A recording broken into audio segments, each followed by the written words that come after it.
Hello, I'm Philip Stoten. I'm at Electronica 2014, and I'm joined by Joan from Multek. Joan, thanks for stopping by. Thank you. One of your key areas of responsibility is the Interconnect Technology Center that you have in Milpitas, and it's something you've repeated in Zhuhai as well. Tell me what the thinking was behind opening those specific technology centers.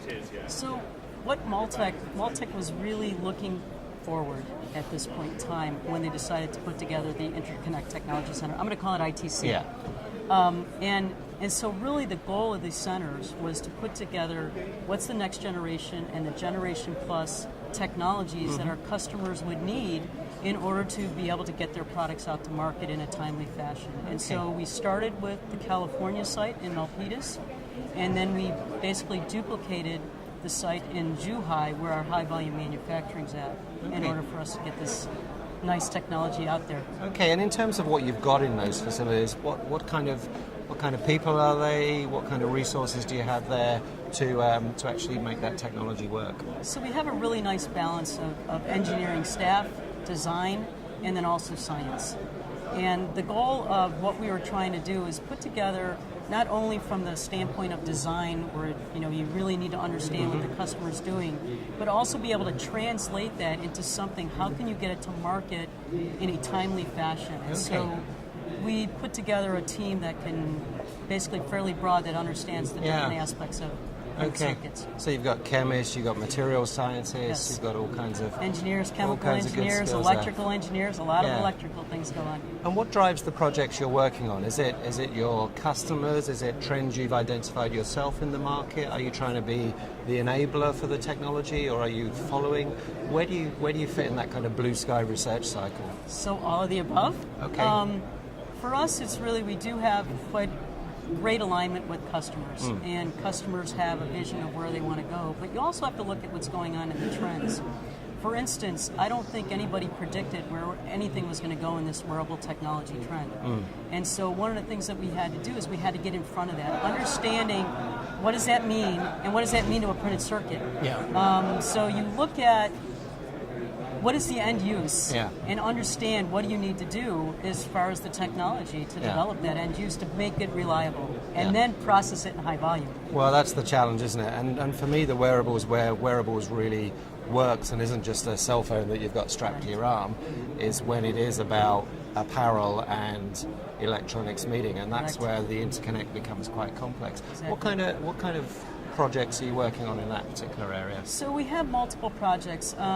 We are working with fabric type companies in order to have the interconnect within the fabric, and then we also have the common on, the on-body type of wearables. Like something like this. This is a jawbone, but you look at this and you say, that looks great, but I have to make what's inside work, and so you have to make what's inside work and make it reliable when you're doing all this stuff. Make it reliable when you're yeah. twisting it, and so you have a circuit, something like this, and you're going to move it and twist it and bend it, and your expectation as a customer is that it's always going to work, and so I have to make sure it's always going to work.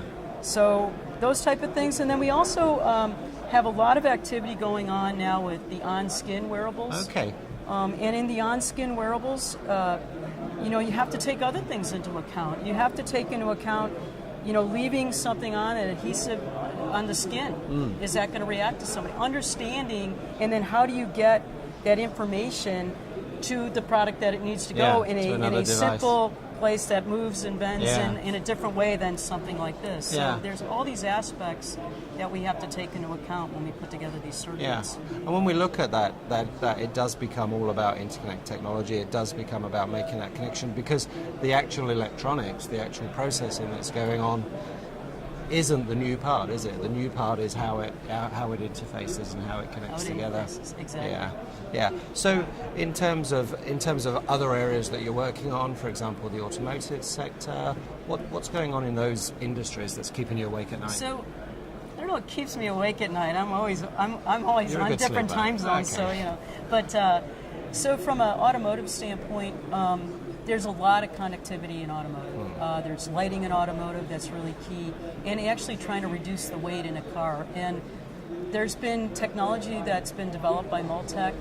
We call it our Q Prime, And what this does is it allows for the LED lighting that you would see in the back of a tail light, and try to be able to dissipate that heat, right. and also reduce the cost from the standpoint of all the connectors. Yeah. So we make these things that are very flexible. We can install those in through the customer base that we have, and those type of technologies we're developing to get in front of what has to happen in the automotive market. Yeah, so it's that full connection all the way from lab to very, very high volume, very reliable, very repeatable production. Last question, you're in California for obvious reasons. You're right in the middle of Silicon Valley there. Yes, you're in Zhuhai because that's where your facility is. Where next for the ITC? Will we be seeing more of them globally? So I think where the ITC is at right now, we just established in June the ITC in Zhuhai, and we also have a global engineering network. And the key thing for us is where do we strategically want to focus our energy and our resources. And I think the key for us is our high volume manufacturing is in China primarily. And so most of our customers that we deal with, we have a lot of interfacing with them. Yeah. Silicon Valley is unique because everybody's there, and that's why we center the ITC there. But if you look at what's happening in the European market, we have a lot of interfacing with our customers. And so having our engineering team here, the global engineering team here, it allows us to interface with them. Yeah, so you can get to them wherever they are. Okay, Right. well, fantastic. Thanks very much for stopping by. Thanks for explaining that, and thanks for showing us the technology you have. Thanks, Phil. Pleasure to see Appreciate you. it. Thank you. you.